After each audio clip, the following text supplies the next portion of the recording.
So আজকে হচ্ছে আমরা সিকোয়েন্স ডায়াগ্রাম দেখব। আমরা অলরেডি ইউজ কেস এবং অ্যাক্টিভিটি ডায়াগ্রাম দেখেছি। সো ইউজ কেস ডায়াগ্রাম ছিল কি, বেসিক্যালি একটা সিস্টেম কি কি কাজ করে বা ফাংশনালিটিস তার আছে সেটা আমরা ডেমনস্ট্রেট করেছি with the help of actors, right? এবং অ্যাক্টিভিটি ডায়াগ্রামে আমরা হচ্ছে দেখেছি অ্যাক্টিভিটিসের ফ্লোটা। হ্যাঁ, এখন আমরা সিকোয়েন্স ডায়াগ্রামে দেখব যে ওভার দ্য টাইম অবজেক্ট কিভাবে ইন্টারঅ্যাক্ট করে সিস্টেমের সাথে। এখন অবজেক্টটা হচ্ছে সিস্টেমের ইন্টারনাল অবজেক্ট হতে পারে অথবা একটা ইউজারও হতে পারে, আই মিন অ্যাক্টরও হতে পারে। সো একটা এক্সাম্পল দিয়ে প্রথমে আমরা শুরু করি। এটা হচ্ছে আমাদের স্লাইডের এক্সাম্পল, এবং লেকচারের আগে একটু বলবো যে স্লাইড অথবা প্র্যাকটিস শিটে হয়তো আপনারা দেখবেন কিছু পার্ট আমার সাথে মিলতেছে না। সেই ক্ষেত্রে এটা মনে রাখবেন, স্লাইডে হচ্ছে kind of rough sequence diagram আঁকা আছে। হ্যাঁ, এগুলো বিভিন্ন ম্যাটেরিয়াল থেকে কালেক্ট করা হয়েছে, তো এগুলো খুবই রাফ, হয়তো পুরো সিকোয়েন্স ডায়াগ্রামটা ওখানে দেওয়া নেই বা প্র্যাকটিস শিটে নাই। সো এখানে আমি যা বলতেছি, সো ওগুলোই মোটামুটি চেষ্টা করবেন ফলো করার জন্য। সো প্র্যাকটিস শিটে হয়তো আপনাদের সাথে অ্যান্সার নাও মিলতে পারে, বাট ওভারঅল 90% সেম হবে বা 95%। যাই হোক, সো প্রথমে আমরা হচ্ছে একটা সিনারিও দেখি, এটা আমাদের স্লাইডে থেকে নেওয়া। একটা পারসন কিকস দি ক্যাট। হ্যাঁ, cat reports to inspector, inspector reports to policeman and policeman arrest person. আচ্ছা, সো এখানে আমরা হচ্ছে কয়টা অবজেক্ট দেখতে পারতেছি একটু দেখি। প্রথমটা হচ্ছে পারসন একটা, দেন হচ্ছে ক্যাট, দেন হচ্ছে inspector, then policeman, right? So object হচ্ছে আমার চারটা। এখন ওভার দ্য টাইম কিছু ইভেন্ট এখানে হয়েছে। হ্যাঁ, সো মনে করেন লেটস সে 0 নাম্বার মিনিটে person kicks the cat, right? Then হয়তো 3 নাম্বার মিনিটে cat reports to the inspector and মনে করেন 5 নাম্বার মিনিটে inspector reports to policeman and মনে করেন ফাইনালি 10 নাম্বার মিনিটে বা 10th মিনিটে policeman arrest the person. So এখানে হচ্ছে ওভার দ্য টাইম কিছু ইভেন্ট হচ্ছে। এটাই হচ্ছে আমরা সিকোয়েন্স আকারে ডায়াগ্রামে কিভাবে দেখাবো, শোকেস করব। আচ্ছা, এখন সিকোয়েন্স ডায়াগ্রামটা যদি আমরা দেখি, এখানে যেটা বললাম আমি, এটা হচ্ছে রাফ ডিজাইন, এখানে হয়তো সব সিম্বল ফলো করা হচ্ছে না, রাইট? এখানে প্রথমে আমরা জাস্ট ডেমো দেখি, পরে হচ্ছে সবগুলো সিম্বল নিয়ে আমরা বিস্তারিত দেখব। প্রথম হচ্ছে person, cat, inspector and policeman, এগুলো হচ্ছে আমার অবজেক্ট, রাইট? অবজেক্ট বা ক্লাস।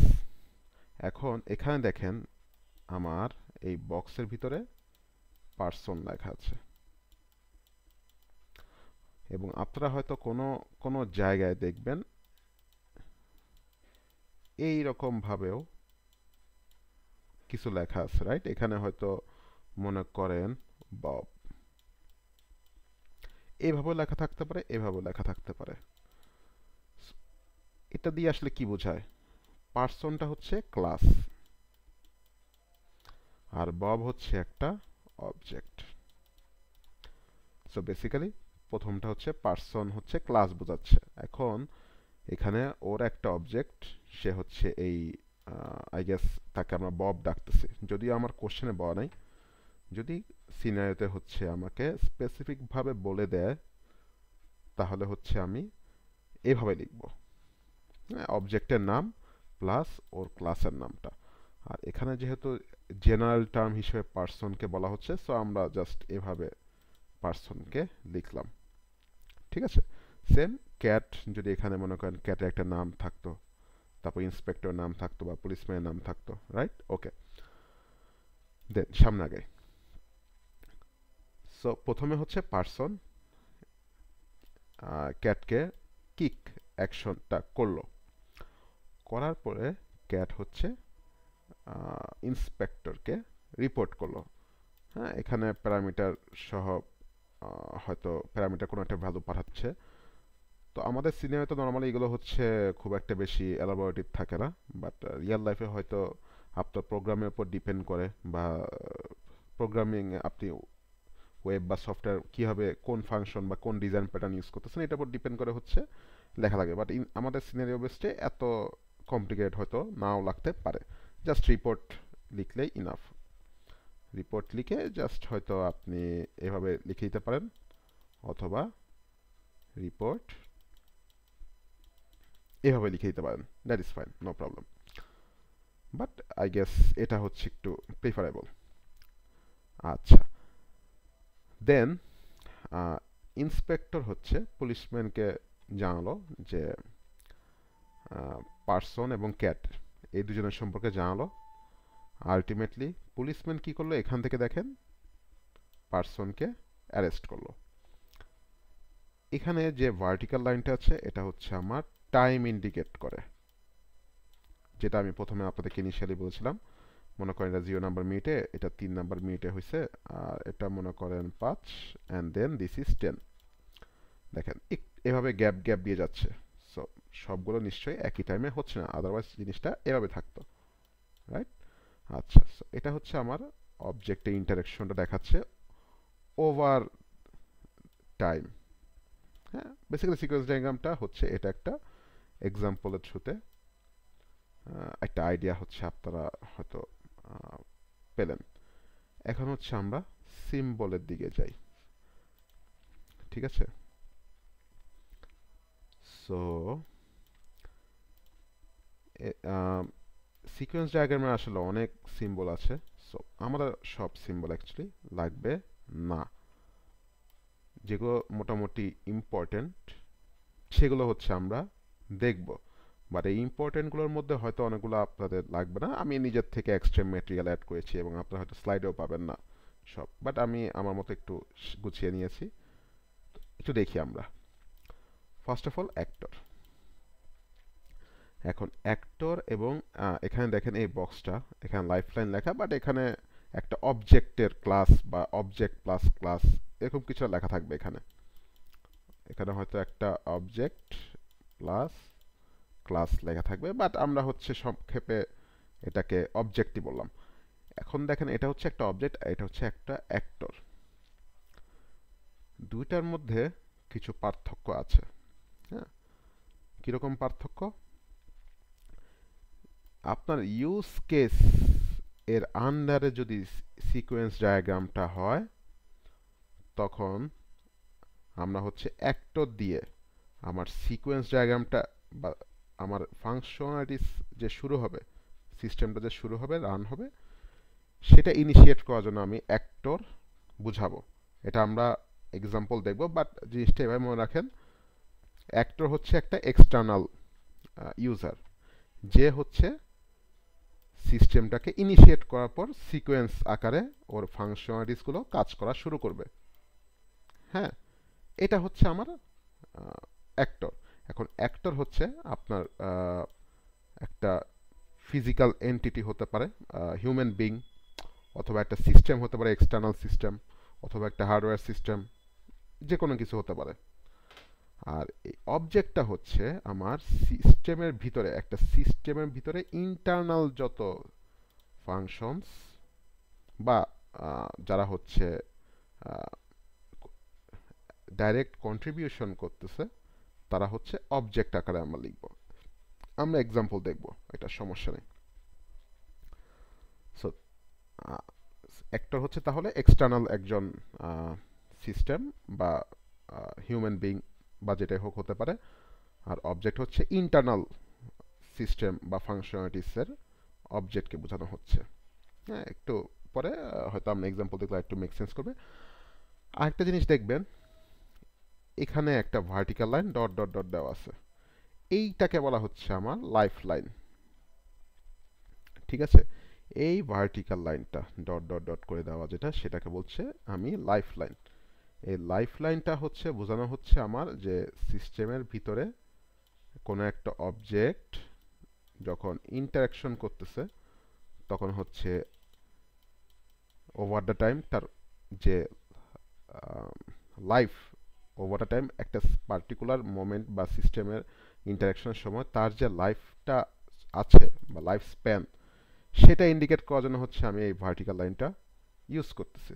হ্যাঁ, ফর এক্সাম্পল আমরা হচ্ছে উপরের এক্সাম্পলে দেখেছিলাম এই যে পার্সন, ও হচ্ছে প্রথম থেকে শুরু করে একেবারে শেষ পর্যন্ত যখন অ্যারেস্ট হলো এই পুরো সময় ধরে সে হচ্ছে এই কি বলবো সিস্টেম বা ইভেন্টের মধ্যে কন্ট্রিবিউট করছে। এটা হচ্ছে তার লাইফ লাইন। এরপর দেখেন, এরপরে হচ্ছে আমাদের সিনারিও শেষ, এখানে এখানে কোনো কাজের কিছুই নাই। সো এখানে আর লাইফ লাইন আমার কন্টিনিউ হচ্ছে না।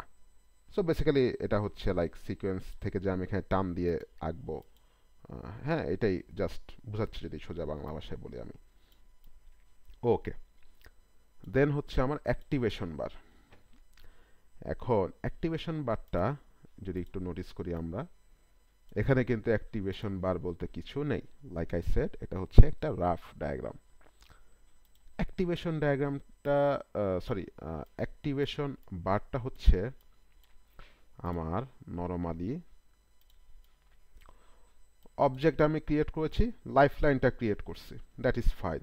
হ্যাঁ, কিন্তু লাইফ লাইনটা কিসের উপর ডিপেন্ড করতেছে আমরা একটু দেখি। সো মনে করেন আমার 0 নাম্বার সেকেন্ডে হচ্ছে পার্সন একটা কাজ করছে, আবার লাস্টে 10 নাম্বার মিনিটে কাজ করছে, মাঝখানে কিন্তু কিছুই হয় নাই তার, মাঝখানে সে কোনো কাজই করে নাই। হ্যাঁ, বাট সে 0 থেকে মিনিমাম টাইম আর ম্যাক্সিমাম টাইম থেকে আমি তার লাইফ লাইনটা এক্সটেন্ড করে রাখলাম, যাতে করে আমি বুঝতে পারি যে সে হয়তো 10 নাম্বার মিনিটে তাকে আবার লাগতে পারে। এখন কিন্তু সে কন্ট্রিবিউশন করছে জাস্ট 0 নাম্বার মিনিটে আর 10 নাম্বার মিনিটে। সো সে অ্যাক্টিভেট হয়েছে তাহলে 0 নাম্বার মিনিটে। এই অ্যাক্টিভেশন যে হয়েছে বা এটা বোঝানোর জন্য আমি হচ্ছে অ্যাক্টিভেশন বারটাকে দিয়ে থাকি। সে যে এখানে ডাইরেক্ট এখন অ্যাক্টিভেট হয়েছে এই ইভেন্টে, সেটা বোঝানোর জন্য আমি অ্যাক্টিভেশন বারটা দিয়ে থাকি। আচ্ছা, এখন অ্যাক্টিভেশন বার হচ্ছে আপনি ইচ্ছা করলে এভাবে ইন্ডিভিজুয়ালি দিতে পারেন, হ্যাঁ দ্যাট ইজ ফাইন। অথবা যেটা করতে পারেন, দুইটা অপশন আর কি, ডাইরেক্ট এভাবে পুরোটাকে দিতে পারেন, যেটা আপনার কাছে সুবিধা মনে হয়। বাট আই গেস ছোট ছোট সেগমেন্ট করে দিলে দেখতে একটু সুন্দর হয় ভিজুয়ালি। ঠিক আছে, সো তার মানে আমি কি বুঝলাম, লাইফ লাইনটা হচ্ছে সে হয়তো মনে করেন 0 নাম্বার মিনিটে কিছু একটা করছে বা এখান থেকে কিছু একটা সে ইভেন্টে কন্ট্রিবিউট করা শুরু করলো, আর শেষ পর্যন্ত করতেও গেল, কিন্তু এখন সে এই টাইমের মধ্যে কখন হচ্ছে ইভেন্টে কন্ট্রিবিউট করতেছে সেটা বোঝানোর জন্য হচ্ছে আমি অ্যাক্টিভেশন বারটা ইউজ করতেছি লাইফ লাইনের উপরে। আচ্ছা, এটা গেল আমার অ্যাক্টিভেশন বার এবং লাইফ লাইন। আচ্ছা, দেন আমরা হচ্ছে মেসেজ এ প্রকারভেদ দেখব। এই যে আমরা যে এতক্ষণ ধরে দেখলাম সিকোয়েন্সটাকে অ্যারো দিয়ে দেখাচ্ছি যে এখান থেকে এখানে যাচ্ছে বা এখান থেকে এখানে যাচ্ছে, এটা হচ্ছে আমরা একটা মেসেজ পাঠাচ্ছি, রাইট? সে হচ্ছে একটা কিক করছে, সে হচ্ছে রিপোর্ট করছে, একটা মেসেজ পাঠাইছে ইন্সপেক্টরের কাছে, দেন ইন্সপেক্টর হচ্ছে পুলিশম্যানের কাছে একটা মেসেজ সেন্ড করছে, দেন অ্যাকশন নিছে পুলিশম্যানটা। সো এগুলো হচ্ছে একটা মেসেজ, রাইট? এখন এই মেসেজগুলো হচ্ছে আমরা বিভিন্ন ধরনের মেসেজটা দেখবো আর কি, কত প্রকারভেদ হতে পারে। এর মধ্যে প্রথমটা হলো কল মেসেজ। হ্যাঁ, প্রিটি সিম্পল। কল মেসেজটা হচ্ছে আপনার একটা অবজেক্ট আছে এখানে, আমি হচ্ছে ও থেকে এদিকে মেসেজ পাঠাচ্ছি, তার মানে ও হচ্ছে কোনো একটা মেসেজ সেন্ড করতেছে বা রিকোয়েস্টের জন্য মেসেজ রিকোয়েস্ট মেসেজ পাঠাইছে, রাইট? কোনো একটা কিছু সে মেসেজ সেন্ড করছে, রিকোয়েস্ট মেসেজ বা কোনো একটা signal, what ever it may be. এটা হচ্ছে কল মেসেজ। এখন এটার মধ্যে দুইটা প্রকারভেদ আছে, একটা হচ্ছে সিঙ্ক্রোনাস মেসেজ আর একটা হচ্ছে অ্যাসিঙ্ক্রোনাস মেসেজ। আচ্ছা, এটা আমাদের স্লাইডের পার্টে নাই, সো নর্মালি কেউ নর্মালি এটা হচ্ছে আমরা হয়তো ওরকমভাবে গুরুত্ব দিই না, বাট সিকোয়েন্স ডায়াগ্রাম যতটুকু কারেক্ট করা যায় আমরা এটাকে ফলো করার চেষ্টা করব। এখন সিঙ্ক্রোনাস আর অ্যাসিঙ্ক্রোনাসের মধ্যে পার্থক্য কি?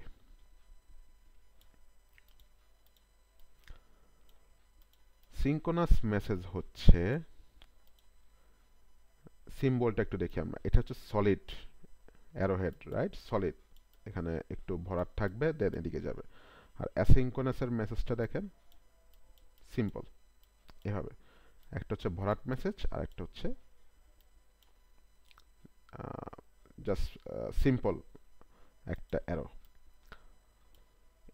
তো সিঙ্ক্রোনাস মেসেজ হচ্ছে কি, মনে করেন আমি একটা অবজেক্ট থেকে মেসেজ পাঠাচ্ছি,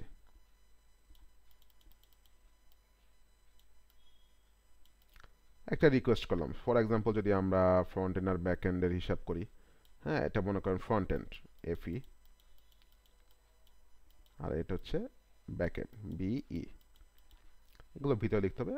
যাই হোক, আমি একটা এপিআই ফ্রন্ট এন্ড থেকে একটা রিকোয়েস্ট পাঠাইছি ব্যাক এন্ডের কাছে যে তুমি হচ্ছে আমাকে কিছু মেসেজ পাঠাও। হ্যাঁ, একটা মনে করেন আমি প্রোডাক্ট দেখতে চাই, এন্ড ইউজার একটা প্রোডাক্ট দেখার জন্য, ডিসপ্লেতে দেখার জন্য সে হচ্ছে ব্যাক এন্ডের কাছে রিকোয়েস্ট করছে। শো মোর অনেক সময় অপশন থাকে বা ফিল্টার অপশন থাকে, রাইট? ও তো ব্যাক এন্ডে হ্যান্ডেল হয়। তখন ব্যাক এন্ড কি করলো, আপনাকে একটা রিটার্ন মেসেজ দিল। বাই দ্য ওয়ে, এই রিটার্ন মেসেজটা হচ্ছে অলরেডি এখানে এক্সপ্লেন হয়ে যাচ্ছে। রিটার্ন মেসেজটা হচ্ছে এটা, হ্যাঁ। সো সে কি করলো, ব্যাক এন্ড থেকে একটা জেসন বডি রেসপন্স পাঠাইলো, ফ্রন্ট এন্ড সেটাকে হচ্ছে ভিজুয়ালি সুন্দর করে শো করলো, হ্যাঁ। সো সিঙ্ক্রোনাস মেসেজে কি হলো, আমি রিকোয়েস্ট করব এবং আমার যেখানে আমি রিকোয়েস্ট করছি সেটা রেসপন্স পাঠানোর জন্য সে হচ্ছে অপেক্ষা করতে থাকবে। এই ধরনের মেসেজটা হচ্ছে সিঙ্ক্রোনাস মেসেজ, হ্যাঁ। এখন এমন যদি হয়, মনে করেন আপনার হচ্ছে মেসেজের জন্য ওয়েট করবে না, সে তার নিজের মতো কাজ কন্টিনিউ করতে থাকবে, হ্যাঁ, সে নিজের মতো কাজ কন্টিনিউ করতে থাকবে। ফর এক্সাম্পল, একটা সিনারিও দেখি আমরা, মনে করেন হচ্ছে আমার একটা সার্ভার আছে, আমি সার্ভার কস্ট বাড়ানোর জন্য কিছু প্যাটার্ন শিডিউল দিয়ে দিছি, হ্যাঁ, যে রাতের 8টায় বন্ধ হয়ে যায় বা সকাল 8টায় অন হবে, এরকম কিন্তু মেসেজ দিয়ে দিছি, হ্যাঁ। সো একটা শিডিউলার আছে এখানে, এটা হচ্ছে একটা শিডিউলার। আর এখান থেকে হচ্ছে আমি ট্রিগার করতেছি, ট্রিগার ফাংশন বা ট্রিগার অবজেক্ট। সো আমি কি বললাম, ওকে জাস্ট একটা মেসেজ পাঠালাম যে তুমি সার্ভার 1টাকে অফ করে দাও। সো এখান থেকে সে কোনো রিপোর্ট মনে করেন দিবে না, হ্যাঁ, যে বললো সে সার্ভার অফ করতে অনেক টাইম লাগতে পারে। তো ট্রিগারের কাজ হচ্ছে জাস্ট আমি ওকে বলবো যে অফ করে দাও। ট্রিগারের আর কোনো কাজ নেই, ট্রিগার কথা ওয়ার্ডটা দেখে আপনি বুঝতে পারবেন, জাস্ট ওর কাজই হচ্ছে ট্রিগার করা। ট্রিগার করলো, এরপর ও শিডিউলার কাছ থেকে কোনো রেসপন্স আশা করে না যে কি অফ করছে নাকি করে নাই, হ্যাঁ। হয়তো আমরা অফ হয়েছে বা না হয়েছে এটা হচ্ছে আমার লগের মধ্যে দেখতে পারবো, লগ ফাইলের ভিতরে, বাট এটা আদার থিং। সো মনে করেন আমাদের সিস্টেমে সে ট্রিগারটা হচ্ছে জাস্ট ট্রিগার করে, সে আর কোনো কাজ করবে না, সে তার অন্যান্য কাজগুলো কন্টিনিউ করতে থাকবে এভাবে। সেক্ষেত্রে হচ্ছে যদি ও কোনো রেসপন্সের আশা না করে থাকে যাকে রিকোয়েস্ট পাঠাইছে, সেটা হচ্ছে অ্যাসিঙ্ক্রোনাস মেসেজ। এখানে দেখেন আমি হচ্ছে 2টা মেসেজ পাঠাইছি, এখানে কিন্তু কোনো রিটার্ন মেসেজ যায় নাই, কারণ সে আশা করতেছেও না। দেন হচ্ছে সে আরেকটা অ্যাসিঙ্ক্রোনাস মেসেজ পাঠাইছে, তার রেগুলার টাস্কগুলো সে করে যাচ্ছে। এটা হচ্ছে আমার কল মেসেজ। আর রিটার্ন মেসেজটা অলরেডি আমি এটা সিঙ্ক্রোনাস মেসেজ দেখানোর সময় এক্সপ্লেন করে দিছি মোটামুটি। আচ্ছা, দেন সেলফ মেসেজ।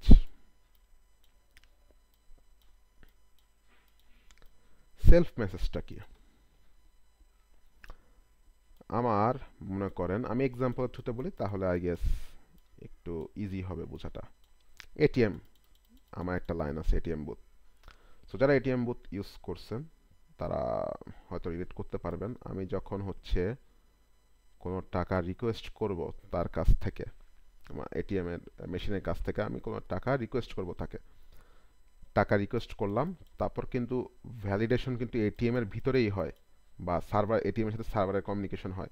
সে কিন্তু ইউজারকে বলে না যে ভ্যালিডেট করতে হবে, বা এই সাইট থেকে যে রিকোয়েস্টটা করছে টাকা আহ, উঠানোর জন্য, তার কাছে তো ভ্যালিডেট করবে না, ও তো নিজের মধ্যে ভ্যালিডেট করবে।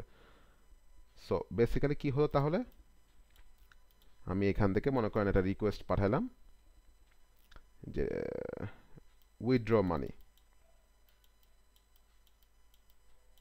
উইথড্র, তখন এটিএম হচ্ছে নিজে হচ্ছে এই টাকার অ্যামাউন্টটা ভ্যালিড করলো, ভ্যালিড করার চেষ্টা করলো নিজের মধ্যেই, সেলফ লাইফলাইনের ভিতরে একটা অ্যাক্টিভেশন চালিয়ে সে হচ্ছে ভ্যালিড অ্যামাউন্ট নাকি এটা চেক করলো, সে যে টাকাটা উঠাতে চাচ্ছে এটা কি আসলে তার অ্যাকাউন্টের মধ্যে আছে নাকি, এই ধরনের ভ্যালিডেশনটা সে করলো। তখন এটা হচ্ছে এটিএম, সরি, সেলফ মেসেজ।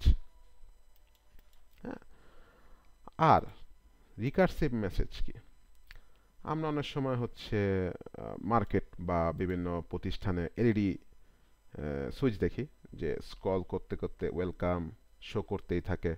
হ্যাঁ, ওয়েলকাম বা কাম অ্যাগেন সামথিং, এরকম একটা মেসেজ সে বারবার শো করতে থাকে। ওই এক্সাম্পল থ্রুতে যদি আমরা চিন্তা করি, তাহলে হচ্ছে মনে করেন ওয়েলকাম টু এক্স মার্কেট, বা যেটা একটা নাম দিলাম আর কি। যখন এক্স মার্কেট এটা 8 পর্যন্ত শো হয়ে গেল, তখন সে আবার লুপ হয়ে এখান থেকে শুরু করবে। তো এই ধরনের রিকার্সিভ মেসেজ যদি শো করতে হয় সিস্টেমকে, বা এটা বোঝানোর জন্য আমরা হচ্ছে এই সিম্বলটাকে ইউজ করব। এখানে দেখেন মেসেজটা লেখা আছে। হ্যাঁ, তারপর সেলফ মেসেজ, এখানে আমি মেসেজটাকে লিখে দিব, এটা হচ্ছে ভ্যালিড করার মেসেজ, বা এটা হচ্ছে ওয়েলকাম মেসেজ, এভাবে লিখে দিব। সো রিকার্সিভ আর সেলফের মধ্যে পার্থক্য কি একটু দেখেন, একটু দিয়ে তারপর হচ্ছে আবার একটা অ্যাক্টিভেশন, মানে অ্যাক্টিভেশনের ভিতরে অ্যাক্টিভেশন বেসিক্যালি। ঠিক আছে, আচ্ছা। এরপর হচ্ছে আমার ক্রিয়েশন মেসেজ আর ডিস্ট্রাকশন মেসেজ। এটা হয়তো দেখবেন না, রেয়ারলি দেখবেন সিনারিওতে, বাট জেনে রাখি আমরা। সো ক্রিয়েশন মেসেজটা কি, আমার মনে করেন একটা অবজেক্ট আছে, let's say customer, customer cast, হ্যাঁ আমি কাস্ট লিখলাম। তো কাস্টমার কি করলো, আমি একটা এক্সাম্পল বলতেছি, সে একটা অর্ডার দিবে। তো সে যখন একটা অর্ডার ক্লিক করলো, তার মানে একটা অর্ডার অবজেক্ট সিস্টেম ক্রিয়েট করলো, অর্ডার অবজেক্ট ক্রিয়েট করলো।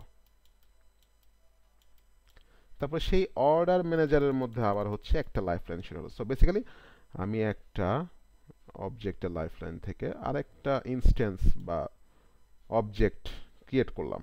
হ্যাঁ, সেটা হচ্ছে আমার ক্রিয়েশন মেসেজ, এই পার্টটা। সো এখানে যদি আমি ক্রিয়েশন মেসেজ হিসাব করি, তাহলে মেসেজটা হবে কি, order, new order, I guess এটা মেক সেন্স করবে আরো বেশি, নিউ অর্ডার।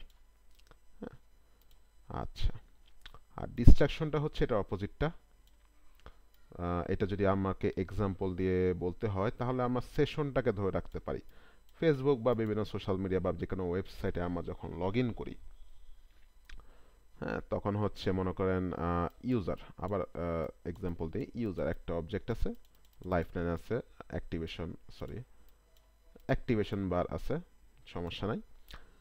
দেন এখানে সেশন, সেশনটা কি, আমরা যে লগ আউট করছি বা লগ ইন করতেছি, এইটার সেশনটা যে ম্যানেজমেন্ট হয়, ওইটার একটা অবজেক্ট বা ফাংশন আমি এটাকে ইন্ডিকেট করতেছি। সো মনে করেন আমি হচ্ছে এখানে ওকে বললাম যে লগ আউট। যখন আমি ওকে লগ আউট বললাম, তখন সে কি করবে, ওর লাইফ লাইনটা অফ হয়ে যাবে, কারণ আমি সেশনটাকে ধরে রাখবো না, আদারওয়াইজ তো আমার লগ ইন হয়েই থাকবো আমি, রাইট। সেশনটা হচ্ছে কি, লগ ইন লগ আউটের সেশনটা। সো হয়তো আমি এর আগে হচ্ছে লগ ইন টগ ইন করছি, অনেক কাজ করলাম, এরপর আমি যখন লগ আউট করবো, তখন সেশনটা হচ্ছে ছেড়ে দিবে। তখন আমি যখন এটা লাইফ লাইনটাকে অফ করে দিচ্ছি একটা এক্স দিয়ে, এটা হচ্ছে ডিস্ট্রাকশন মেসেজ। ঠিক আছে, এই হলো আমাদের মেসেজের নোটেশন বা ওভারভিউ। ঠিক আছে, দেন আমার আরেকটা হচ্ছে নোট বা কমেন্ট। এটা আসলে বেসিক্যালি আমরা যে প্রোগ্রামিং সময় কমেন্ট করি, হ্যাঁ, কমেন্ট বোঝানোর জন্য। মনে করেন আপনি পরীক্ষার সময় আমাকে একটা সিনারিও বোঝাতে চেষ্টা করতেছেন যে স্যার এই মেসেজটা দিয়ে আমি আসলে এটা মিন করতেছি। সো আপনি হচ্ছে এই সাইনটা ইউজ করে আমাকে কমেন্টে এখানে লিখে দিতে পারবেন যে এটা হচ্ছে এটা, এই পার্টটা হচ্ছে এই কাজটা করতেছেন। বেসিক্যালি কমেন্ট কোডের সিমিলার। আচ্ছা, এরপরে আচ্ছা এটুকু গেল আমাদের মেসেজ পর্যন্ত। এখন হচ্ছে আমরা কিছু বক্স দেখব। সো সোফার আমরা কি দেখছি, অ্যাক্টর দেখলাম, অ্যাক্টর একটা এক্সাম্পল আমরা দেখব, আশা করি ক্লিয়ার হবে। লাইফলাইন দেখলাম, লাইফলাইনের ভিতরে একটা অবজেক্ট আছে সেটা দেখলাম, অ্যাক্টিভেশন বার দেখলাম। ওকে, দেন এখানে হচ্ছে এটা একটা ক্লাস। দেন ক্লাসের আগে যদি আমি একটা অবজেক্টের নাম সিনারি দেওয়া থাকে, মনে করেন মিমি নামে একটা ইনস্ট্যান্স ক্রিয়েট করলাম ক্লাসের, এইভাবে থাকতে পারে নাও থাকতে পারে। এগুলো আমরা মোটামুটি একটা ওভারভিউ নিলাম। ওকে, দেন কিছু বক্স বা সিকোয়েন্সের মধ্যে ইফ এলস কন্ডিশন থাকতে পারে, রাইট? যে যেরকম ফ্লো চার্টের মধ্যে ডিসিশন নেওয়ার মতো ছিল, হ্যাঁ, ডিসিশন নোট ছিল। সো এরকম এখানেও আছে। এখানে কিছু বক্স আছে, লুপ বক্স দিছি, অপ্ট বক্স দিয়েছি, তারপরে হচ্ছে আরেকটা আছে অল্ট বক্স, আরও অনেক ধরনের এরকম নোটেশন আছে। মোটামুটি আমাদের এই তিনটা দেখলেই ইনাফ।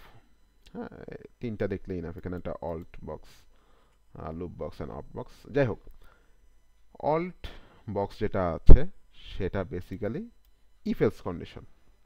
আপাতত মাথা রাখেন, আমরা হচ্ছে এটা এক্সপ্লেনেশন একটু দেখব। ইফ এলস কন্ডিশনটা বোঝানোর জন্য হচ্ছে আমি এই বক্সটাকে ইউজ করব। আর লুপটা হচ্ছে আমি একটা কাজ, লুপের মধ্যে যদি এই সিকোয়েন্সটা বা এই সিকোয়েন্স ডায়াগ্রামের এই পার্টটুকু যদি লুপ আকারে চলতে থাকে, তখন হচ্ছে আমরা লুপের এই বক্সটা ইউজ করব। আর অপ বক্স হচ্ছে কি, অনেকটা হচ্ছে ইউজ কেসের এক্সটেন্ডের মতো, অপশনাল, হতেও পারে নাও হতে পারে। ঠিক আছে, একটু দেখি আমরা। আচ্ছা, ফার্স্ট এক্সাম্পলটা হচ্ছে আমার দুইটাই আছে, লুপ অ্যান্ড অল্ট, দুটাই আছে। এখানে অবজেক্ট কি আছে, অর্ডার, ডিস্ট্রিবিউটর, কেয়ারফুল ডিস্ট্রিবিউটর। দেখছেন, ডিস্ট্রিবিউটর একটা ইনস্ট্যান্স কেয়ারফুল, আবার ডিস্ট্রিবিউট সেম ক্লাসের আরেকটা ইনস্ট্যান্স রেগুলার, দুইটা আছে। হ্যাঁ, আচ্ছা, এখানে আমরা কি দেখতেছি, মনে করেন এখান থেকে ডিসপ্যাচ করার জন্য একটা রিকোয়েস্ট বা মেসেজ পাঠাইছে, এখানে হয়তো আরও কিছু ছিল। হ্যাঁ, আমরা জাস্ট দেখতেছি কি ডিসপ্যাচ নামে একটা মেসেজ আসছে। আসার পরে আমি দেখলাম আমার অর্ডারের ভিতরে মনে করেন মাল্টিপল আইটেমস আছে, মাল্টিপল আইটেমস। প্রতিটা আইটেমের জন্য আমি চেক করব ভ্যালু কি 1000-এর চেয়ে বড় নাকি। যদি ভ্যালু 1000-এর চেয়ে বড় হয়, তখন হচ্ছে আমি কেয়ারফুল ডিস্ট্রিবিউটর, মানে ভিআইপি টাইপের একটা আইটেম হয়তো হইতে পারে, বা এক্সপ্রেস ডেলিভারি, কিছু একটা আর কি। তখন হচ্ছে আমি কেয়ারফুল ডিস্ট্রিবিউটরের কাছে ডিসপ্যাচ রিকোয়েস্টটা মানে মেসেজটা পাঠাবো। অথবা দেখেন, এটা হচ্ছে ইফ কন্ডিশন, যদি আমি ধরি এটা হচ্ছে else, dot dot dot dot দিলাম, ভ্যালু যদি 1000-এর সমান বা লেস হয়, তখন হচ্ছে আমি রেগুলার ডিস্ট্রিবিউটরের কাছে পাঠাবো। তাহলে এখানে দেখেন, লুপ এর ভিতরে আমি ইফ এলস কন্ডিশন লিখলে যেরকম হয়, এই পুরো পার্টটা হচ্ছে এটা ইন্ডিকেট করতেছে। তাহলে কি দাঁড়ালো, প্রত্যেকটা আইটেমের জন্য আমি চেক করতেছি এটা কি ভ্যালু 1000 বড় নাকি না, তা সেটার উপর বেস করে আমি হচ্ছে কি কেয়ারফুল ডিস্ট্রিবিউটরের কাছে পাঠাবো মেসেজ, নাকি রেগুলার ডিস্ট্রিবিউটরের কাছে পাঠাবো। এটা হলো একটা এক্সাম্পল। দেন হচ্ছে আমার সেকেন্ড এক্সাম্পল হচ্ছে জাস্ট লুপের একটা এক্সাম্পল, এটা আলাদাভাবে দেখানোর জন্য বলছি আর কি, বা দেখাচ্ছি। এখানে হচ্ছে আমার স্টোর, মনে করেন অ্যামাজনের ফ্রন্ট পেজ, তারপর কার্ট আছে, আর একটা ইনভেন্টরি সিস্টেম আছে। ইনভেন্টরি সিস্টেমটা কি হতে পারে এটা আমরা দেখতেছি। বেসিক্যালি লুপ বক্স চাইলাম, স্টোর থেকে আমি হচ্ছে মাল্টিপল আইটেম সিলেক্ট করলাম, অ্যাড টু কার্ট করে মাল্টিপল আইটেম আমি অ্যাড করলাম। এখন যখন আমি কার্টে অ্যাড করি, তখন হচ্ছে আমার ডেটাবেসের ভিতর থেকে কিছু অ্যামাউন্ট তো আমাকে রিজার্ভ করে রাখতে হবে, রাইট? আদারওয়াইজ তো মনে করেন শুধু কার্টে অ্যাড করলাম, আমি হচ্ছে রিজার্ভ করলাম না ডেটাবেস থেকে, ওই পার্টটাকে মাইনাস করে কোথাও একটা স্টোর করলাম না, এর মাঝখানে কার্ট থেকে চেক আউট করতে করতে আরেকজন অর্ডার দিয়ে দিচ্ছে, তখন আমার সব যে কার্টে যে আইটেমগুলো আমি দেখছিলাম যে আছে ওটা নাই এখন। সো আমাদের একটা রিজার্ভ সিস্টেমটা থাকে, যে আমি যখন কার্টে অ্যাড করি সে হচ্ছে একটা টেম্পোরারি ওখান থেকে কাউন্টটাকে মাইনাস করে নিয়ে আসে, যে হ্যাঁ ঠিক আছে আমার একটা ইউজার কার্টে অ্যাড করছে, তার মানে সে হচ্ছে ইন্টারেস্টেড কেনার জন্য, আমি তার জন্য একটু আলাদা করে রাখি ব্যাপার জিনিসটাকে, ঠিক আছে? আচ্ছা, সো প্রথমে কি করলাম, আমি অ্যাড আইটেম করলাম এক একটা আইটেম, তখন সাথে ডেটাবেস থেকে বা ইনভেন্টরি সিস্টেমে ডেটাবেস থেকে সে হচ্ছে আইটেমটাকে রিজার্ভ করে রাখলো। রিজার্ভ করার পর সে হচ্ছে একটা হয়তো মেসেজ, এখানে হয়তো কমপ্লিট নেই বাট হয়তো একটা মেসেজ পাঠালো যে হ্যাঁ তোমার আমি এটা রিজার্ভ করছি, তখন হচ্ছে কার্ড থেকে সে আবার অ্যাড আইটেম করা শুরু করলো। এটা হচ্ছে চলতে থাকবে যতক্ষণ পর্যন্ত আমার ইউজার ওনার কেনার চাহিদা না পূরণ হচ্ছে। দেন হচ্ছে আমার যখন সব কিছু আইটেম অ্যাড করা হলো, আমি চেক আউট করলাম, প্রসেস করলাম, হ্যাঁ, আদার স্টাফ এগুলো চলছে, হ্যাঁ। দেন নেক্সট এক্সাম্পল হচ্ছে option box. So loop, alternative আর অপশন বক্স। অপশন বক্সে দেখি আমরা বেসিক্যালি যেটা বলেছিলাম এটা হচ্ছে এক্সটেন্ড ইউজ কেসে, এক্সটেন্ডের মতো হইতেও পারে নাও হইতে পারে। ফর এক্সাম্পল এখানে হচ্ছে আমি এটিএম থেকে টাকা উইথড্র করতেছি, হ্যাঁ, উইথড্র ক্যাশ মেসেজ পাঠালাম, তারপর এটিএম কি করলো, ব্যাংকের সার্ভার থেকে গেট ব্যালেন্সটাকে দেখলো, ব্যালেন্সটাকে দেখার পর সে আসলে দেখতেছে যে ঠিক আছে তোমার কাছে এই ব্যালেন্সটা আছে, ভ্যালিডেট করলো, করার পরে ব্যালেন্স যদি অ্যামাউন্টের চেয়ে বড় হয়, ব্যালেন্স যদি অ্যামাউন্টের চেয়ে বড় হয়, তার মানে কি হচ্ছে আমার অ্যাকাউন্টে ব্যালেন্স বেশি, আমি যে টাকাটা এখন উইথড্র করতে চাচ্ছি, তার মানে আমার এটা সুন্দর মতো এক্সিকিউট হবে, হ্যাঁ। ডেবিট অ্যাকাউন্ট নাম্বার এগুলো প্রোভাইড করার পর সে হচ্ছে আমাকে টাকাটা এটিএম এর নিচে পাঠাবে, আমি হচ্ছে উইথড্র করব। আর যদি মনে করেন ব্যালেন্স থেকে নিচে হয়, সেক্ষেত্রে হচ্ছে আমার এই পরের অ্যাকশনগুলো এক্সিকিউট হবে না, হ্যাঁ, একটা এরর দিবে। এটা হচ্ছে একটা রাফ এক্সাম্পল, সো হয়তো এটা কমপ্লিট নাও মনে হতে পারে, জাস্ট এটা ইউজটা দেখানোর জন্য হচ্ছে আপনাদেরকে এটা দেখানো। দেন এখন মাল্টিপল ইফ এলস কন্ডিশন যদি থাকে, এখন আপনারা তো হচ্ছে multiple times alt box use করতে পারবেন না, কারণ ইফ এলস কন্ডিশন তো অনেক থাকতে পারে। সেক্ষেত্রে হচ্ছে আমরা কিভাবে করব, শর্টকাট নিয়ম একটা আছে, যদি একটা দুইটা হয় ওভাবে করতে হবে, আর যদি মাল্টিপল হয় তখন হচ্ছে আমরা এই নিয়মে করব। ফর এক্সাম্পল এখানে টি ইকুয়াল টু, এখানে আই গেস টিটা টাইম বোঝানো হচ্ছে, আই সাপোজ, হ্যাঁ, যদি টি ইকুয়াল টু 0 হয় তখন হচ্ছে আমি এই মেসেজটা পাঠাবো, হ্যাঁ। তারপর টি এর ভ্যালু যদি 50 মিলি সেকেন্ডের চেয়ে লেস বা ইকুয়াল হয়, তখন হচ্ছে আমি এই মেসেজটা পাঠাবো। দেন যদি 500 মিলি সেকেন্ডের চেয়ে ছোট বা সমান হয় তখন রেকর্ড সিস্টেমে যাবে। সো বেসিক্যালি হচ্ছে ওভার দ্য টাইম ও হচ্ছে কিছু কাজ করতেছে। তো 16 নাম্বার মিলি সেকেন্ডে হচ্ছে ক্রিটিক্যাল এরর একটা এরর পাঠালো, 50 মিলি সেকেন্ডে হচ্ছে সেট ফেস মেসেজটাকে রিটার্ন করলো, দেন 500 মিলি সেকেন্ডে হচ্ছে রেকর্ড রাইট করলো, 1000-এ send packet and so on. এভাবে আপনি ইফ এলস কন্ডিশন লিখতে পারেন, হ্যাঁ। So for example if else condition আমরা কি লিখতাম, ইফ সরি, সো আমি ইফ এলস কন্ডিশন কি লিখতাম যে ইফ এ গ্রেটার দেন 5 বা সামথিং। সো আপনারা হচ্ছে জাস্ট এ গ্রেটার দেন 5 লিখে মেসেজটাকে এভাবে পাশে লিখে দিবেন। আই গেস এটা হচ্ছে বক্স আঁকাআঁকির ঝামেলা থেকে আপনাকে মোটামুটি একটু ইয়া হবে, সুবিধা হবে। আচ্ছা, গেল। এইবার হচ্ছে আমরা অ্যাক্টরের একটা সিনারিও বলেছিলাম যে অ্যাক্টর মানে আমার সিকোয়েন্স ডায়াগ্রামটা যদি ইউজ কেসের একটা পার্ট হয়, সেক্ষেত্রে হচ্ছে অ্যাক্টরটা আসে। ফর এক্সাম্পল এটা হচ্ছে আমার একটা ইউজ কেস। হ্যাঁ, যদি এটা পুরোটা লেখা নাই, একটা এক্সাম্পল এখানে হচ্ছে নিশ্চয়ই একটা সিস্টেম বাউন্ডারি থাকবে and others. So deposit money, customer হচ্ছে এক্সটার্নাল মানুষ, সে হচ্ছে ডিপোজিট মানি অ্যাকশনটা ইনিশিয়েট করছে। সিনারিওতে বলা থাকবে, এটা কি অ্যাক্টর থাকবে নাকি থাকবে না, এটা আপনি সিনারিও দেখে বুঝতে পারবেন। তখন হচ্ছে আপনি কি করলেন, এই যে দেখেন কাস্টমার, বাইরে হচ্ছে একজন মানুষ, সে হচ্ছে ডিপোজিট মানি ইনিশিয়েট করলো।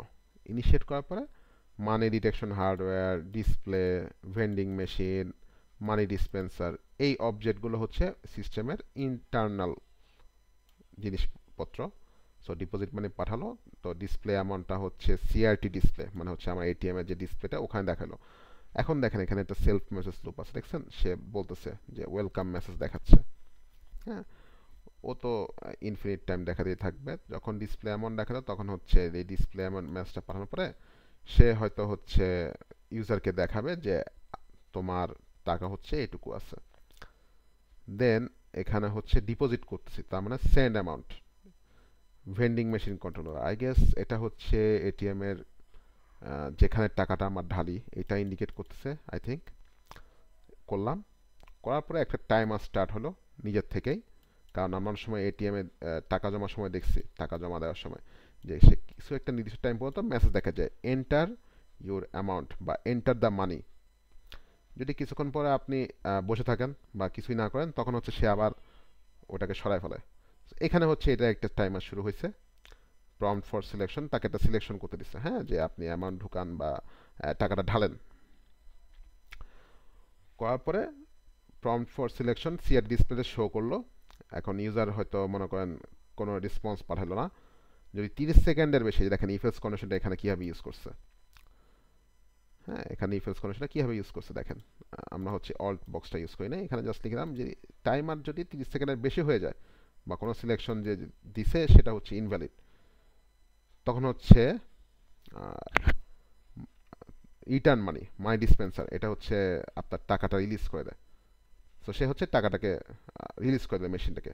সো বেসিক্যালি কী দাঁড়ালো তাহলে, মনে করেন আমি ডিপোজিট করতে গেছি মানি 5,000 টাকা, এখন আমি টাকাটা হয়তো মেশিনের মধ্যে দিছি, তারপর মেশিন আমাকে জিজ্ঞেস করছে যে তুমি ক টাকা দিছো, হয়তো এটা ম্যানুয়াল একটা মেশিন, আপনাকে বলা লাগবে যে ক টাকা তুমি মেশিনে দিছো।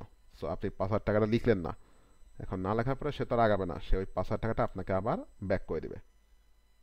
ঠিক আছে, আর এরপর হচ্ছে আবার টাইমার স্টপ করবে, দেন আবার সে নিজের মতো ডিসপ্লে ওয়েলকাম মেসেজটাকে লুপভাবে দেখানো শুরু করবে। এটা কিন্তু খুবই ড্রাফট, এখানে দেখেন অ্যাক্টিভেশন বার সব জায়গায় দেখায় নেয় বা এরকম। সো এটা খুবই একটা রাফ ডায়াগ্রাম, বাট এখান থেকে হচ্ছে আপনারা একটা সিনারিও সম্পর্কে আইডিয়া পাবেন। আর আরেকটা কথা হচ্ছে অ্যাক্টরের কখনো কোনো লাইফলাইন থাকে না, অ্যাক্টরের লাইফলাইন থাকে না। অ্যাক্টরটা হচ্ছে এরকম জাস্ট প্লেন একটা বক্স দিয়ে আঁকবেন।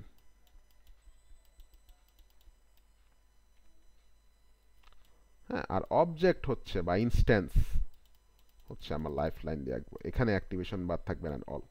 অ্যাক্টরে হচ্ছে কোনো লাইফলাইন থাকবে না। ওকে, নেক্সট এক্সাম্পল দেখি।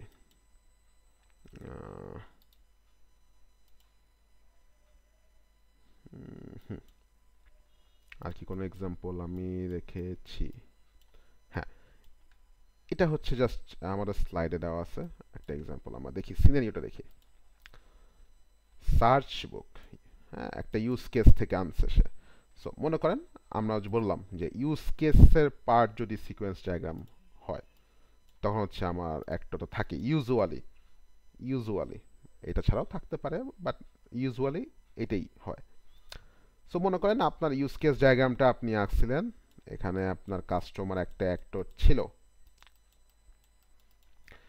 এখানে একটা ফাংশন ছিল সার্চ বুক।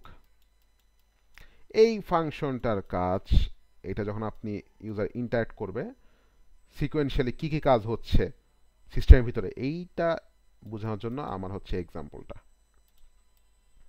ঠিক আছে, আচ্ছা। সো কি হলো, customer specifies an author on the search page and then presses the search button. Okay, তাহলে আমার কাস্টমার হচ্ছে ইনিশিয়েট করতেছে সিস্টেমটা, সার্চ বুক, তারপর সে সার্চ পেজে গেল, ওখানে গিয়ে সে অথর লিখে মানে অথরের নামটাকে লিখে সে সার্চ করলো। হ্যাঁ, এখন অথর সার্চ করার সময় মনে করেন হতে পারে যে অথরের নামটি ইনভ্যালিড বা ভ্যালিড, তখন সে হচ্ছে এই সার্চ পেজের ভিতরে সে হচ্ছে এটা ভ্যালিডিটি চেক করতেছে, এই যে the system validates the customer search criteria, সে নিজের মধ্যেই সেলফ মেসেজ দিয়ে চেক করতেছে যে এটা কি আসলেই ভ্যালিড অথর নাকি বা অন্য কিছু। আচ্ছা, করলো। তারপরে এখানে কি বলো, if author is enter the system searches the catalogue for books associated with the specified author. So basically system catalogue থেকে ওই অথরের সাথে রিলেটেড বুকগুলো খুঁজবে, আর যদি যদি অথর নামটা এন্টার করা হয়, সো এখানে দেখেন ইফ কন্ডিশনে আমার অথর ইজ এন্টার্ড বলা হয়েছে, সো অথর এন্টার করা হয়েছে, অথরের নামটা ভ্যালিডেশনের পরে এন্টার করার পরে সেটা হচ্ছে অ্যাকচুয়ালি ওকে অথর। সে কি করলো, search by author result page থেকে সে হচ্ছে আমার ক্যাটালগ থেকে যে বুকগুলো পাইলো রেলেভেন্ট সার্চ ওগুলোকে শো করলো রেজাল্ট পেজে। আচ্ছা, ওকে, একটু এক মিনিট। আচ্ছা, search result page, search by author, ও হ্যাঁ ঠিক আছে, সরি মাই ব্যাড। সে হচ্ছে প্রথমে ক্যাটালগের কাছে পাঠাইছে। দেখেন, if author is enter the system searches the catalogue for books, so প্রথমে সে হচ্ছে সার্চ পেজ থেকে ডাইরেক্ট ক্যাটালগে গেছে, ক্যাটালগে যে সে হলো দেখলো যে কি কি ক্যাটালগে তো হচ্ছে অনেক বইয়ের লিস্ট আছে, সো ওই অথরের সাথে রিলেটেড বইগুলোকে নিয়ে আসলো, নিয়ে এসে সার্চ রেজাল্টে সে এটাকে ক্রিয়েট করলো, ওই ফিল্টার থ্রুতে যে রেজাল্টটা আসবে সেটাকে ক্রিয়েট করে সার্চ রেজাল্টে শো করতেছে। সো বেসিক্যালি কি দাঁড়ালো, মনে করেন আমার অথর হচ্ছে mister A, mister A related বই খুঁজবে ক্যাটালগে, এখন ক্যাটালগে অন্যান্য author mister B C D ওদের সবার বই আছে, এখন ওইখান থেকে সে মিস্টার এর বইগুলোকে ফিল্টার করে এটার একটা রেজাল্ট বা জেসন বডি বা রেসপন্স মেসেজ ক্রিয়েট করে সার্চ রেজাল্টে সেন্ড করলো।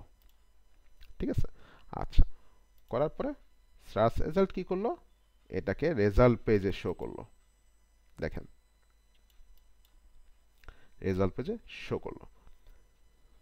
When the search is complete, the system displays the search result on search result page. ঠিক আছে, আর এরপর অল্টারনেট পাথ, মানে যদি এইটা না হয় তখন কি হলো,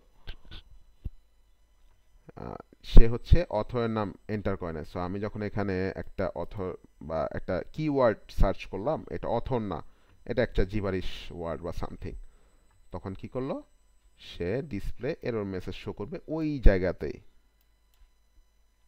ঠিক আছে, সো এখান থেকে আগে আমাদেরকে সিনারিও থেকে বুঝতে হবে আমার অবজেক্ট বা ইনস্ট্যান্স কয়টা, দেন হচ্ছে আমার এখানে অ্যাক্টর আছে নাকি। এটা হলো আমাদের স্লাইডের এক্সাম্পলে। এখন হচ্ছে আমরা একটা সিনারিও দেখি এক্সাম্পলের জন্য, বা করার মতো একটা সিনারিও দেখি, ভেঙে ভেঙে প্রোগ্রেসিভলি আমরা দেখব যে কিভাবে কাজ করে।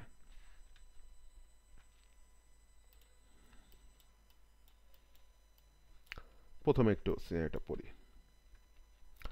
Emergency aircraft landing. The process starts when pilot, প্রথম part, pilot sends a request for landing to air traffic controller, এখানে একটা পেলাম আমরা object. The controller will send new flight landing information to a scheduler, আরেকটা object, and receive a number for landing sequence. Then controller will send this number to an estimator, আরেকটা object, to get the estimated time for landing. After receiving the waiting time from estimator, this information is passed to the pilot from controller. নতুন কোনো object পাইলাম না, so far আমি কি কি পাইছি, pilot, air traffic controller, scheduler, estimator. So চারটা। আর কিছু আছে নাকি, আমরা একটু পরের প্যারাগ্রাফটা পড়ি। আর কিছু আছে নাকি। After the estimated time is over, pilot will ask for permission again to land from controller. Controller already আমরা দেখছি. If permission is given, pilot will ask for runway and weather information from controller and land the aircraft.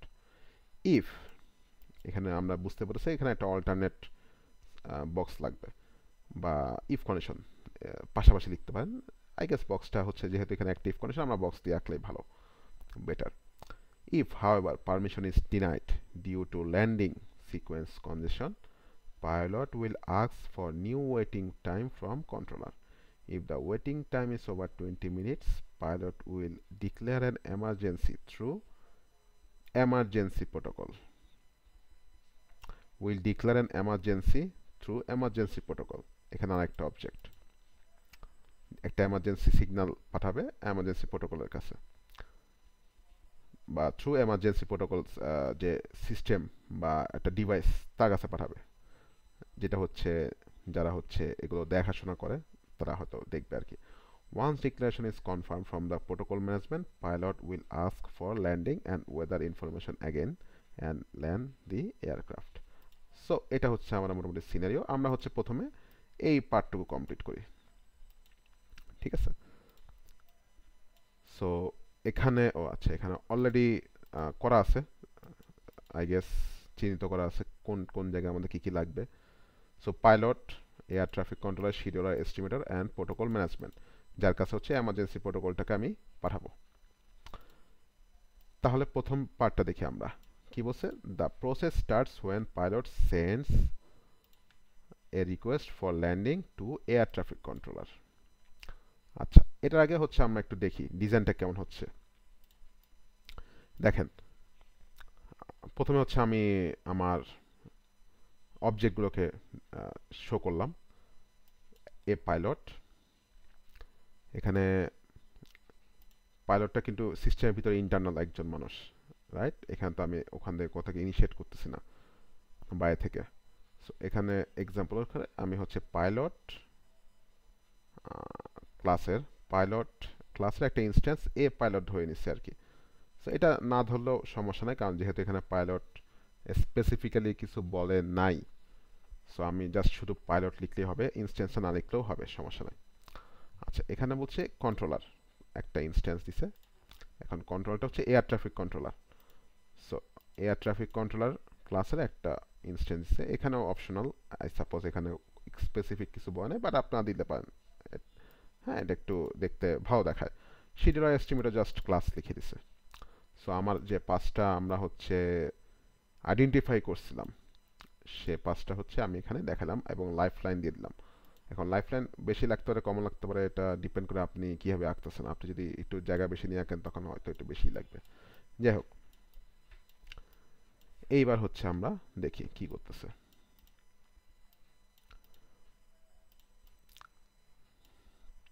The process starts when the pilot sends a request for landing to air traffic controller. Request for landing ফাংশনটাকে initiate করছে বা মেথডটাকে। এখন দেখেন activation বারটাকে আমরা চাইলে segment আকারেও করতে পারতাম। হ্যাঁ এভাবে সেগমেন্ট আকারেও করতে পারতাম, দ্যাট ইজ ফাইন। বা আপনি হচ্ছে না একসাথে দিতে পারেন, যেভাবে আপনার ভালো লাগে। হ্যাঁ সমস্যা নাই। এখানে হচ্ছে দেখেন এক জায়গায় সেগমেন্ট দিছে, এক জায়গায় পুরোটা দিছে, সমস্যা নাই। আচ্ছা রিকোয়েস্ট ফর ল্যান্ডিং পাঠালো কন্ট্রোলারের কাছে, এই যে। তাহলে আমরা প্রথম লাইনটা এক্সিকিউট হয়ে গেল, রিকোয়েস্ট ফর ল্যান্ডিং। তারপর কি বলছে, the controller will send new flight landing information to a scheduler. এরপর কন্ট্রোলার কি করবে, get landing information, flight info এখানে সিকিউ লিখছে, বাট আই গেস আপনি গেট ল্যান্ডিং ইনফো নামে একটা ফাংশন লিখতে পারেন। এটা একেবারে যে খুবই হতে হবে এমন কোনো কথা নেই, আপনি আপনার মতো বুঝার মতো লিখলেই হবে। শিডিউলার কাছে পাঠালো এবং receive a number for landing sequence. তার মানে এটা হচ্ছে একটা কি সিনক্রোনাস মেসেজ, রাইট। এরপর হচ্ছে রিটার্ন মেসেজ পাঠাচ্ছে, এটা সিকোয়েন্সিয়াল নাম্বার। হ্যাঁ sequence number, sorry not sequential but sequence number, landing sequence number. আচ্ছা এটুকু হয়ে গেল। Then controller will send this number to an estimator. Controller যখন এই নাম্বারটা রিসিভ করে তখন সেটা কাকে পাঠাচ্ছে, এস্টিমেটরের কাছে। To get the estimated time of landing. So basically কি হলো, সে গেট ওয়েটিং টাইম এখানে বলেই দিছে যে controller will send this number to an estimator, আমি হচ্ছে এই নাম্বারটাকে এস্টিমেটের কাছে পাঠাবো to get the estimated time of landing. So তার মানে আমার get estimated time of landing ফাংশনের ভিতরে প্যারামিটার হিসেবে আমি এই সিকোয়েন্স নাম্বারটাকে পাঠাইলাম।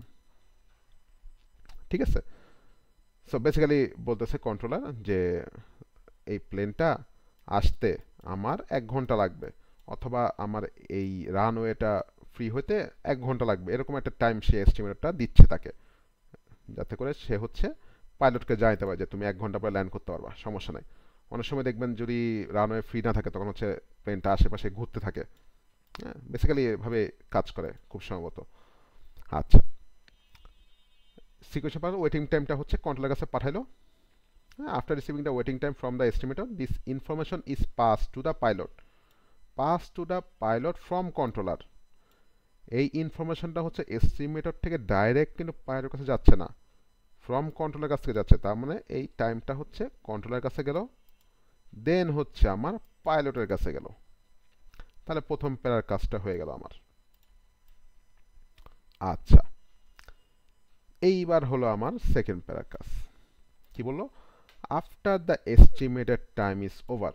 এখন মনে করেন 1 ঘন্টার যে টাইমটা হয়েছে এটা কিন্তু এস্টিমেশন, এটা তো একেবারে প্রিসাইজ টাইম না, এটা প্লাস মাইনাস হইতেই পারে। এখন যেহেতু প্লেন চালানো হচ্ছে একটা খুবই রিস্কি কাজ, রাইট, কশাস হওয়া দরকার, অনেক সতর্ক হতে হবে আমাদেরকে। সো সে হচ্ছে কি করলো, এস্টিমেট টাইমটা যখন শেষ হয়ে গেলো সে আবার মেসেজ পাঠাচ্ছে যে সব কিছু ঠিক আছে নাকি, তুমি তো আমাকে বলছো 1 ঘন্টা পরে আমি নামতে পারবো, টাইম কি সব ওকে নাকি। তো after the estimated time is over pilot will ask for permission again to land from controller.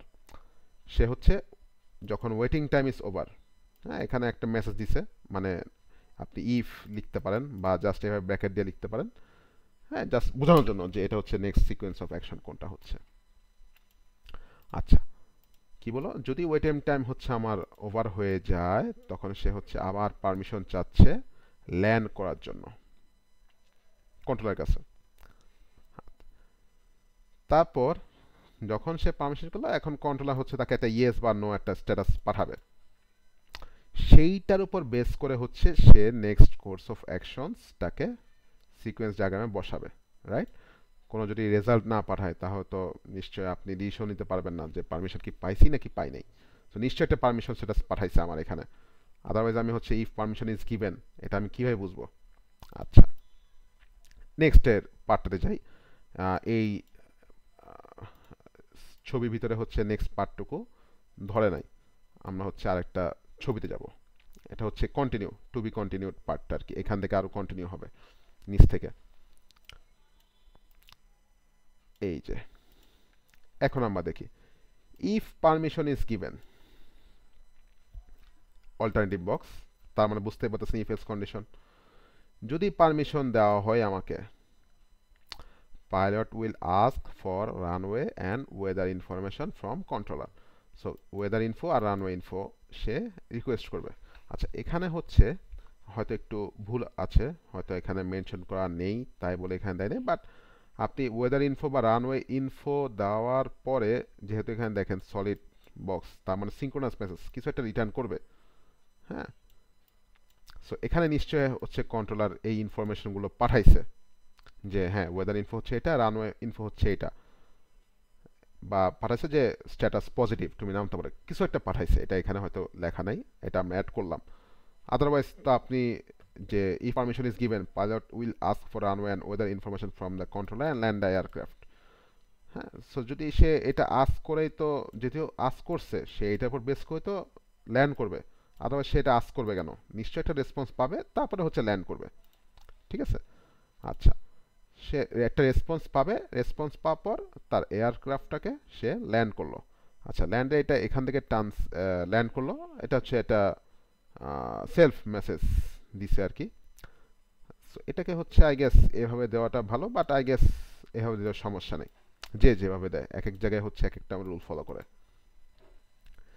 আচ্ছা, অ্যাক্টিভেশন বার থেকে ডাইরেক্ট এভাবে দিলে আই গেস এটা একটু মেক সেন্স করে, এটাই ঠিক আছে, আপনি এটাই ফলো করেন। ওকে, দেন কি বলছে, if permission is given, if however permission is denied due to landing sequence congestion, pilot will ask for new waiting time from controller.